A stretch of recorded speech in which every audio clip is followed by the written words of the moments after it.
श्री राम श्री राम श्री राम। राम जी कहते हैं नगरवासियों से कि नर तनु भव बारिद कहूँ बेरो, सन्मुख मरुत अनुग्रह तेरो मेरो।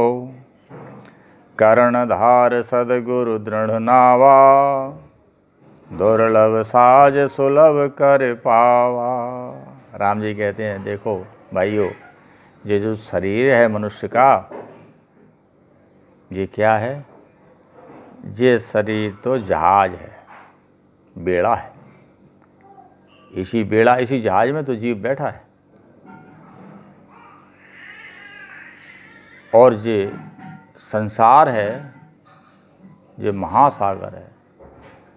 7 सागर हमारे हैं पृथ्वी पर, अर्थात 7 सागर संसार के अंदर हैं, इसलिए ये महासागर है। और इस महासागर से जीव को अपनी मनुष्य रूपी नाव कहो या जहाज कहो, इसमें बैठ करके संसार को पार करना है। अब कैसे करें? यदि जहाज तो हमारे पास है और समुद्र में रखा है, लेकिन जब तक उसको खेने वाला नहीं हो तब तक हम पार कैसे होंगे? तो कर्णधार सदगुरु दृढ़ नावा। सदगुरु जो हैं इस जहाज को खेने वाले, नाव को खेने वाले हैं। यही खिवैया हमें पार करेंगे। और ये साधन बड़ी कठिनता से मिलता है, लेकिन भगवत कृपा से हमें वैसे ही मिल जाता है। इसलिए हमें सद्गुरु के शरण में जाकर उनसे मार्गदर्शन कर लेना चाहिए। उनकी सेवा करो, उनकी आज्ञा के अनुसार आगे चलें, तो हमारा जो जहाज है ये संसार सागर को पार कर लेगा। अब इसके बाद भी, सुविधाएं होने के बाद भी यदि कोई इसका उपयोग ना करे, तब क्या कहोगे? कि जोन तरे भव सागर, नर समाज असु पाए। सो कृत निंदक मंदुमती, आत्मा हन गति जाय लखन। सिया रामचंद्र शंकर हरि ओम। जय जय सिया राम जी, हरे बोलो हनुमान हरि की जय। जो मनुष्य ऐसा साधन पाकर भी इस भवसागर को पार न कर सके, इसके उस तरफ न जा सके, आवागमन से मुक्त न हो, वो मनुष्य तो मंद बुद्धि है। वो आत्मघाती है, अपनी आत्मा की स्वयं आत्महत्या करने वाला है। और उसको वही गति मिलती है जो आत्महत्या करने वाले को मिलती है।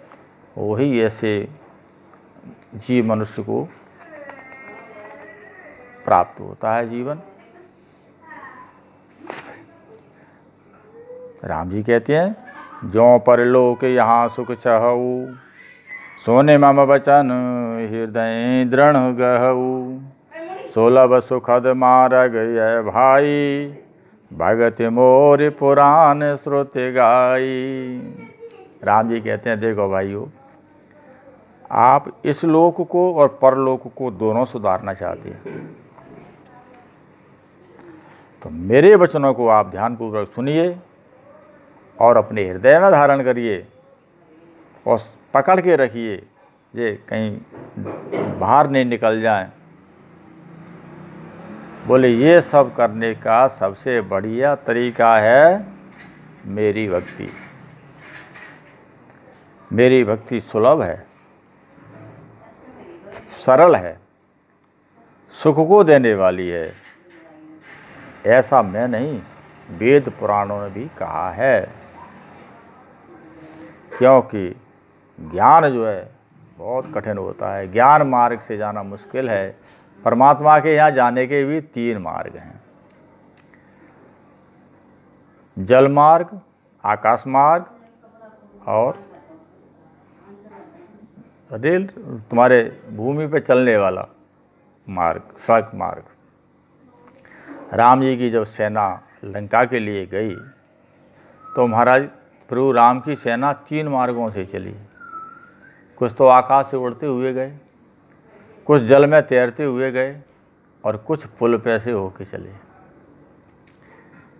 तुलसी बाबा ने आध्यात्मिक रूप में इसका दिया है। जो आकाश मार्ग है वो ज्ञान मार्ग है। आकाश में काफ़ी ऊंचाई उड़ गए और थक गए, कोई दिक्कत आ गई, कोई आमने सामने टकरा गया और वहाँ से हम गिरेंगे तो हमारा कुछ नहीं बचने वाला, समूल नष्ट हो जाएगा। और जो जल से चलने वाले हैं वो कर्म योग है, कर्म के द्वारा, कर्म के द्वारा करते हैं अपन। तो समुद्र में जब तैर के हम जा रहे हैं तो कोई भी मगरमच्छ हमको निगल सकता है, मछली निगल सकती है, तमाम सारे हमारी जान के खतरा उसमें हैं। थक जाएं तो डूब के भी मर सकते हैं।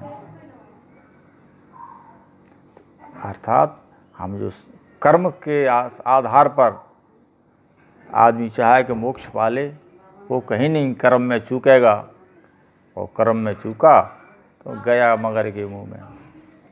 लेकिन भक्त जो लोग पुल से चल रहे हैं वो भक्ति मार्ग है। इसमें चलते चलते अगर हम थक जाते हैं, गिर जाते हैं तो वहीं बैठ जाओ और वहाँ से फिर आगे बढ़ जाओ, लेकिन हमारा विनाश नहीं होगा, हम नष्ट नहीं होंगे। इसलिए भक्ति का मार्ग सबसे श्रेष्ठ है।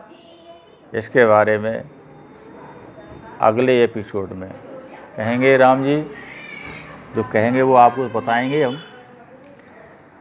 ज्ञान से। क्योंकि ज्ञान अगम प्रत्यु अनेका, साधन कठिन मन कहो टेका, करत कष्ट भव पावे कोऊ, और भक्तहीन मोहि प्रिय नहीं सो।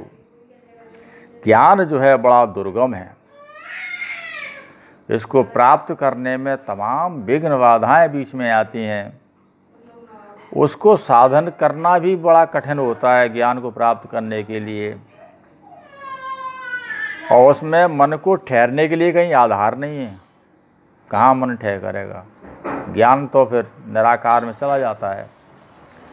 और बहुत सारे कष्ट करने के बाद भी राम जी कहते हैं कोई ज्ञान प्राप्त कर भी लेता है, लेकिन यदि वो भक्ति से रहित है तो वो मुझे प्रिय नहीं है। इसलिए सर्वोत्तम सरल एक ही उपाय है जन कल्याण का, हमारे मोक्ष का, भगवान की भक्ति। श्री राम जय राम जय जय राम, श्री राम जय राम जय जय राम, श्री राम।